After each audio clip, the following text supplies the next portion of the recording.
اللہ اکبر اللہ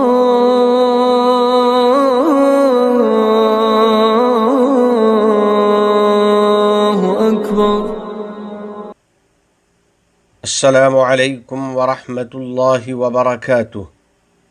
رفیقان ملت اسلامیہ، میرے عزیز بھائیو، ہر مومن پر دن و رات میں 5 نمازیں فرض ہیں۔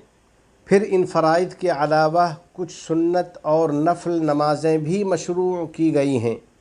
ان سنن و نوافل کے بے شمار فضائل اور برکات ہیں۔ یہ تقرب الہی اور محبت خداوندی کا ذریعہ ہیں۔ چنانچہ ایک حدیث قدسی میں باری تعالیٰ کا فرمان عالی شان ہے، وَمَا تَقَرَّبَ إِلَيَّ عَبْدِي بِشَيْءٍ أَحَبَّ إِلَيَّ مِمَّا افْتَرَضْتُ عَلَيْهِ وَمَا يَزَالُ عَبْدِي يَتَقَرَّبُ إِلَيَّ بِالنَّوَافِلِ حَتَّى أُحِبَّهُ فَإِذَا أَحْبَبْتُهُ كُنْتُ سَمْعَهُ الَّذِي يَسْمَعُ بِهِ وَبَصَرَهُ الَّذِي يُبْصِرُ بِهِ وَيَدَهُ الَّتِي يَبْطِشُ بِهَا وَرِجْلَهُ الَّتِي يَمْشِي بِهَا وَإِنْ سَأَلَنِي لَأُعْطِيَنَّهُ وَلَئِنِ اسْتَعَاذَنِي لَأُعِيذَنَّهُ۔ میں نے جو اعمال اپنے بندے پر فرض کیے ہیں، ان کے مقابلے میں کوئی بھی عمل مجھے زیادہ محبوب نہیں جس سے وہ میرا قرب حاصل کرے، اور میرا بندہ نوافل کے ذریعے میرا قرب حاصل کرتا رہتا ہے، یہاں تک کہ میں اسے اپنا محبوب بنا لیتا ہوں۔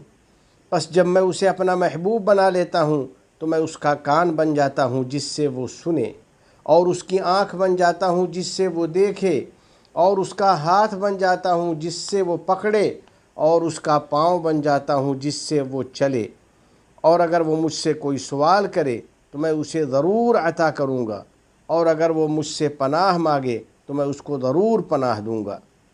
یعنی اللہ تعالیٰ اس بندے کی مکمل طور پر رہنمائی اور حفاظت فرماتا ہے۔ واضح ہو کہ 5 وقتہ فرائض کے علاوہ تمام نمازیں نفل میں شامل ہیں، خواہ وہ سنن مؤکدہ ہوں یا نفل نمازیں ہوں۔ جہاں تک اس بات کا سوال ہے کہ رسول اکرم صلی اللہ علیہ وسلم نے فرائض کے بعد کن نمازوں کا خصوصی اہتمام فرمایا ہے، تو جاننا چاہیے کہ ان میں سب سے مقدم سنن مؤکدہ ہیں، جو فرض نمازوں سے پہلے یا بعد میں ادا کی جاتی ہیں۔ رحمت عالم صلی اللہ علیہ وسلم نے ہمیں بھی ان کی حفاظت اور ان کی پابندی کی ترغیب دی ہے۔ آپ صلی اللہ علیہ وسلم ان کی فضیلت کے بارے میں فرما رہے ہیں، ما من عبد مسلم يصلي لله كل يوم 12 ركعة تطوعا غير فريضة إلا بنى الله له بيتا في الجنة۔ جو بھی مسلمان بندہ ہر دن فرائض کے علاوہ اللہ کے لیے نفل کے طور پر 12 رکعتیں ادا کرے گا تو اللہ تعالیٰ اس کے لیے جنت میں محل بنائے گا۔ ایک دوسری حدیث میں آپ صلی اللہ علیہ وسلم نے ان 12 رکعات کی تفصیل و تعیین اس طرح فرمائی: 4 رکعتیں نماز ظہر سے پہلے، 2 رکعتیں ظہر کے بعد، 2 رکعتیں مغرب کے بعد، 2 رکعتیں نماز عشاء کے بعد، اور 2 رکعتیں نماز فجر سے پہلے۔ مذکورہ سنتوں میں جس کا وقت سب سے پہلے آتا ہے اور جس کا اجر و ثواب سب سے زیادہ ہے، وہ نماز فجر سے پہلے کی 2 رکعتیں ہیں۔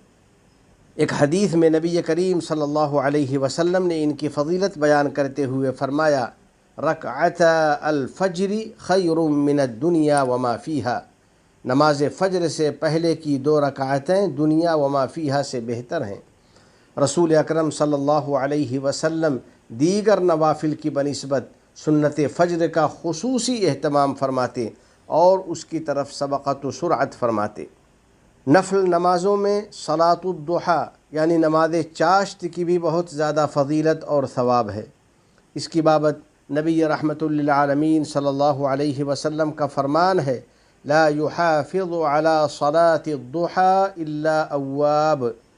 نماز چاشت کی وہی بندہ پابندی اور محافظت کرتا ہے جو اپنے رب کی طرف رجوع ہونے والا ہے، یعنی جو بندہ توبہ کا اہتمام کرنے والا اور اپنے رب کی اطاعت و عبادت کرنے والا ہے۔ آدمی دن میں نماز چاشت کا اہتمام کرتا ہے اور کثیر اجر و ثواب حاصل کرتا ہے۔ سنن و نوافل کا اہتمام کرنے والوں، فرائض کے ساتھ ادا کی جانے والی سنتوں میں ظہر کی بھی سنتیں ہیں۔ چنانچہ سیدنا علی رضی اللہ تعالیٰ عنہ سے مروی ہے، وہ فرماتے ہیں کان النبی صلی اللہ علیہ وسلم یصلی قبل الظہر 4 وبعدها رکعتین۔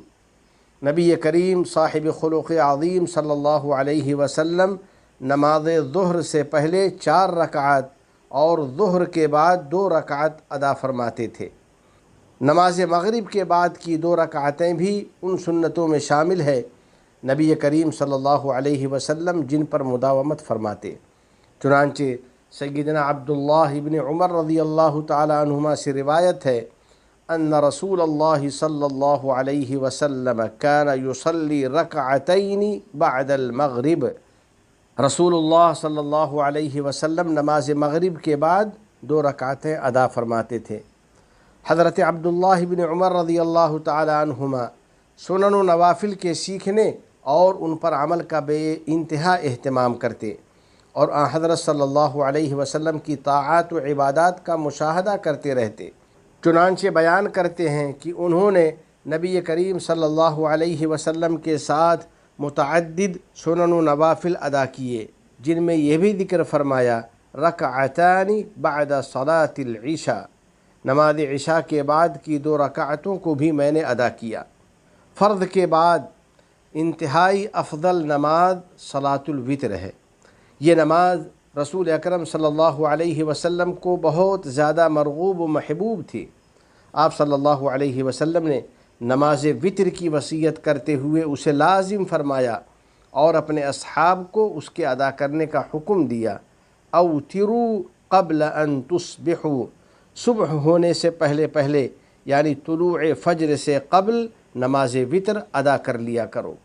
یا اللہ، ہم سب کو اخلاص و للہیت اور حسن و خوبی کے ساتھ تو اپنی عبادت کی توفیق عطا فرما، نیز ہم کو اپنی اور اپنے نبی محمد عربی صلی اللہ علیہ وسلم کی اطاعت کی توفیق عطا فرما اور ان لوگوں کی اطاعت کی بھی توفیق دے دے جن کی اطاعت کا تو نے حکم دیا ہے۔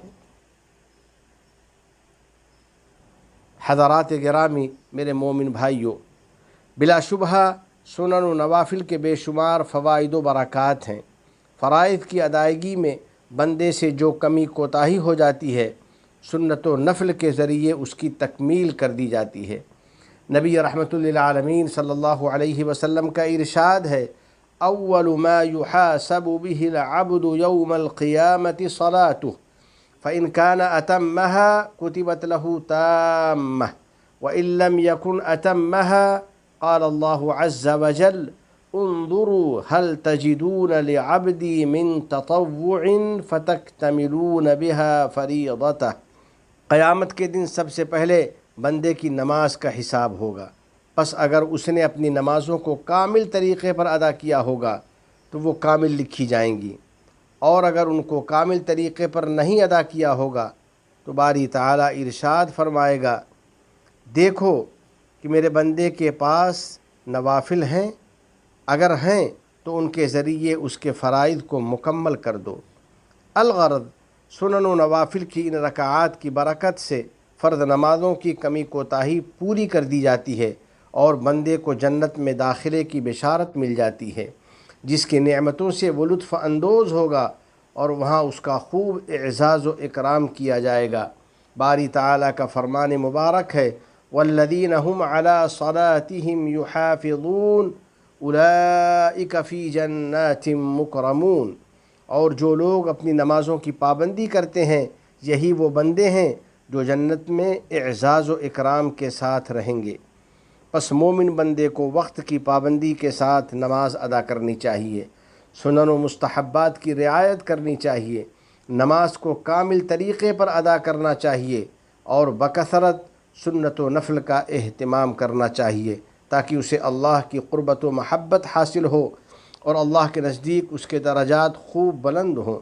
رسول اکرم صلی اللہ علیہ وسلم نے ارشاد فرمایا ہے انک لا تسجد للہ سجدتا الا رفعک اللہ بها درجہ وحط عنک بها خطیئہ، یقیناً تم اللہ کے لیے جو بھی سجدہ کرتے ہو اس کی برکت سے اللہ تعالیٰ تمہارا ایک درجہ بلند کر دیتا ہے اور تمہارا ایک گناہ مٹا دیتا ہے۔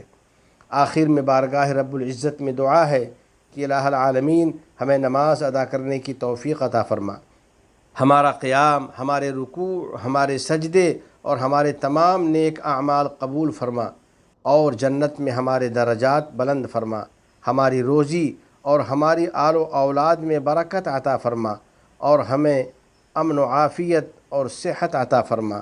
اپنے احکام اور نبی کریم صلی اللہ علیہ وسلم کی سنتوں سے سچی محبت نصیب فرما اور ان پر عمل آسان فرما۔ ہمیں اور ہماری اولاد کو علم نافع اور عمل صالح کی توفیق عطا فرما۔ تمام گناہوں، ہر قسم کی خرافات سے ہم کو بچا لے۔ ہماری اولاد کو ہماری آنکھوں کی ٹھنڈک بنا، ہم پر باران رحمت نازل فرما، ہمارے والدین، عزیز و اقارب اور پوری امت مسلمہ کی مغفرت فرما۔ متحدہ عرب امارات اور عالم اسلام سمیت پوری دنیا کو امن و امان کا گہوارہ بنا۔ اس ملک کے حکمراں، عوام اور مقیمین کو ہر قسم کے شرور و فتن سے محفوظ فرما۔ وفقنی اللہ و ایاکم لصالح الاعمال، وصلی اللہ علی سیدنا و نبینا و حبیبنا محمد وعلی آلہ وصحبہ اجمعین وعلی من تبعہم بإحسان الى یوم الدین۔ والسلام علیکم ورحمۃ اللہ وبرکاتہ۔